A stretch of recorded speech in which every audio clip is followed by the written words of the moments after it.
오늘부터는 음문의 체계에 대해서 공부를 하도록 하겠습니다. 교과서 페이지는 53쪽입니다. 자, 음문의 체계는요, 학습 목표부터 가보도록 할게요. 학습 목표 첫 번째, 음성과 음문의 개념을 안다는 거, 그리고 국어의 음문 체계를 이해한다라는 말이 나와 있고요. 두 번째는 음문 특성을 고려하여 올바른 발음 생활에 대한 이야기가 나와 있습니다. 자, 여기에서 음성에 대한 이야기는요, 우리가 수업 시간에 배웠으니까 의미가 없으면 음성이고, 우리가 소통을 할 때 의미가 있으면 뭐예요? 음운이라는 얘기를 배웠습니다. 그러면 음운이라는 건 의미가 있는 아이를 얘기를 하는 건데요. 이 의미가 있다는 것은 의미를 변별한다. 그러니까 즉 뜻을 변별한다는 얘기죠. 음운은 두 종류가 있습니다. 하나는 분절 음운이 있고요. 또 하나는 뭐가 있어요? 그렇지, 비분절 음운이 있습니다. 자, 비분절 음운이랑 분절 음운. 분절 음운에는 자음과 모음이 있고요.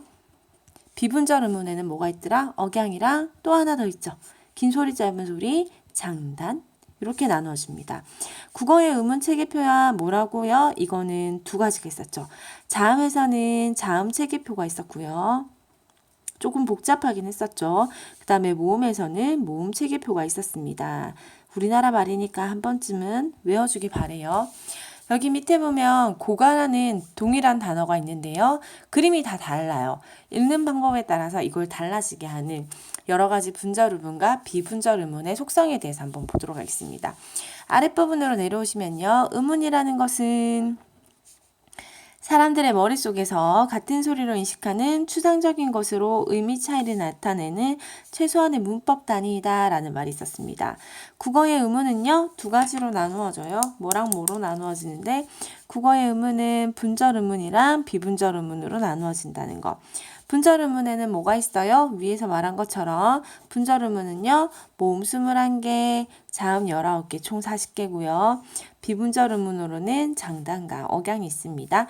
여기서의 장단은 길고 짧은 소리예요. 그래서 이번 단원에서 우리가 공부해야 하는 것은 위에서 본 것처럼 음성의 개념, 국어 음운의 체계에 대해서 살펴보고요. 4번 올바른 발음 생활을 할 수 있는 여러 가지 방안들을 살펴보도록 할게요. 뒷장으로 넘어가도록 하겠습니다. 자, 그러면 교과서 54쪽을 보도록 할게요. 페이지 54쪽은 앞에서 봤던 것처럼 뭘 보는 곳이냐? 바로 음성과 음운을 분리하는 공간이 되겠습니다. 먼저 음성부터 분리를 한번 해볼게요. 음성이라는 것은 음은 둘 다 소리라는 공통점을 가지고 있습니다. 자, 저는 음운이 중요해서 음운을 이걸로 칠할게요. 근데 둘 다 공통점이라는 일단 속성은 있어. 근데 모두 다 같다면 두 가지를 굳이 분열할 이유가 없겠죠. 음성은 사람의 발음 기관을 통해서 나타내는 구체적이고 물리적인 소리예요. 사람마다 목소리가 다르고 말을 할 때마다 그 소리가 당연히 다르겠지. 그런데 반면에 음운은요, 그 소리들 중에서 공통적인 요소만 뽑아서 머릿속에서 같은 소리로 인식하는 추상적인 소리입니다. 즉, 한 언어에서요, 어떤 소리가 의미를 변별해 줄 때 그것을 음운이라고 합니다. 자, 음성은 일단 하나의 구체적이고 물리적인 소리라고 얘기를 했죠. 선생님이 이거 수업 시간에 친구를 탁 때리면서 얘기했던 거 기억나요? 1번 친구한테 선생님이 딱 때렸더니 1번 친구가 이렇게 얘기를 하죠. 아! 이렇게 얘기해요. 두 번째 친구는 이렇게 얘기해요. 세 번째 친구는 어떻게 하느냐? 이렇게 노래를 불렀단 말이에요.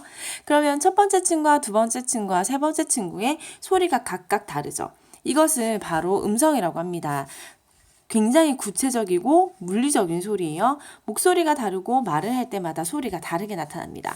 첫 번째 들었을 때는 두 번째 들을 때는 세 번째 들을 때 이렇게 짜증 섞인 목소리가 날 수도 있잖아요. 근데 얘들아, 우리는 이거 세 개를 다 글로 적을 때 그냥 이렇게 써. 때리면 맞을 때 갖는 배사. 이렇게.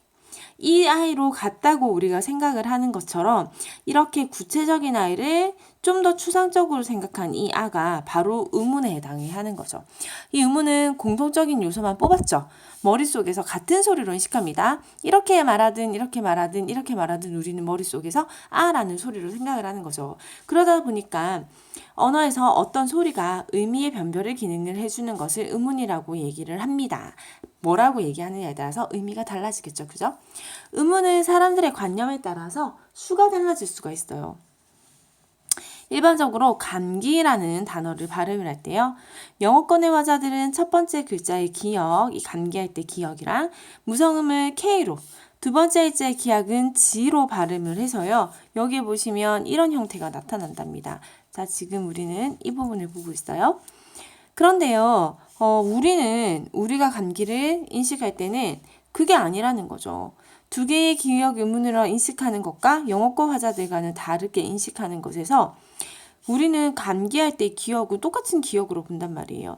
그래서 두 개의 동일한 의문인 기역으로 인식하는 것, 영어권 화자들의 다른 의문으로 인식하는 것에서 의문의 인식이 다르다는 것을 알 수 있습니다. 그래서 하고 싶은 말은 뭐냐면요. 따라서요. 우리말에서는 무성음, 유성음이 다를 뿐이지 서로 다른 의문은 아니라고 얘기를 합니다. 무슨 말이냐? 소리를 울려주느냐 안 울려주느냐는 서로 다른 음성, 소리일 뿐이지 의미를 변별해주는 기능은 아니라고 얘기를 하고 있어요. 자, 그러면 한 번 더 보도록 할게요. 먼저 여기 옆에 잠깐만 봐주실래요? 작은 글씨가 나와 있는데 음성은 이렇게 표시합니다. 이렇게 돼 있죠. 저는 수업 시간에 요거를 바른 기호라고 얘기했어요. 우리가 발음하면 이렇게 나타나겠지? 그리고 음운은 이렇게 나타난다고 했죠. 요거는 뭐 시옷, 디귿 이런 것들을 표현을 할 때 이 방법을 사용을 합니다. 자, 문제로 한번 넘어가 볼게요. 다음 소리의 음성과 음운으로 구분을 해보랍니다. 자, 음성은요 구체적인 소리였어요. 소리. 음운은요 의미를 변별해 줍니다. 자, 우린 그러면 의미 변별 기능이 있으면 음운으로 불고요. 의미 변별 기능이 없으면 음성으로 볼게요. 기역, 기역 두 가지의 소리의 기역은 우리에게 의미를 변별하지 않습니다. 따라서 이 아이는 음성이 되겠죠. 맞나요? 두 번째 볼게요. 발벌, 볼은요 의미가 다릅니다. 의미가 다른데 초성의 비읍과 종성의 리을은 모두 다 동일하게 제시가 돼요. 그래서 중성에 있는 아어, 오가 의미를 변별하는 데 도움을 줍니다. 이 아이들은 운이라고 얘기를 합니다. 달달, 딸도 마찬가지예요. 같은 아에 리을이 붙어있는 이 기본 형태는 같은데요. 각자 다 의미가 다르죠. 그래서 이 달라지는 이 자음의 소리를요. 의미를 변별하는 음운으로 인정을 합니다. 마지막으로 부부라는 단어가 있어요. 부부라는 단어는 동일한 단어라고 동일한 자음이라고 얘기를 해서요. 두 가지 소리의 비읍은 의미 변별 기능이 없습니다. 그래서 이 아이는 음성이라고 이야기를 하죠. 아래쪽으로 내려와 볼게요. 그림이 있어요. 선생님 친구 이야기 해줬던 거 기억나세요? 여기도 똑같은 이야기가 나오는데요. 사슴 머리에 불났다. 저건 뿔이야. 라고 얘기를 해요. 뿔이야. 불났어. 뿔이야. 버스 다르게 달려요. 다리가 들려요. 그랬더니 이 친구가 얘기하죠. 아닌데? 같은데? 라고 얘기를 합니다. 우리는 분명히 다르다고 발음을 하지만 외국인 친구는 같은 의미라고 얘기를 하네요. 자, 이 간단한 예를 통해서 보면요. 우리나라는 비읍과 쌍비읍을 서로 다른 글자로 인식을 하죠. 그래서 이 아이는 의문의 기능을 합니다. 근데 영어권의 화자인 친구는요. 이것과 버스와 버스, 뿔과 불을 같다고 얘기를 하죠. 자기는 뭐가 다른지 모르겠어. 그래서 이 외국인 친구에게 이거는 단순한 음성일 뿐이에요. 자, 왜 이런 현상이 나타난다고요?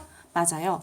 국어는 예사소리, 그 다음에 뭐예요? 된소리, 그 다음에 거센소리, 이렇게 3중 체계로 이루어져 있죠. 반면에 영어권의 화자들은요. 이거는 우리나라 말이에요. 영어권의 화자들은 어떻게? 울림소리 대 안 울림소리. 여기 위에서 말했던 무성음과 유성음이죠. 얘가 유성음이고 얘가 무성음이죠. 이렇게 해서 의미 변별 기능이 없습니다. 우리는 3중 체계라면 영어권의 화자들은 2중 체계를 사용을 하고 있는 거죠.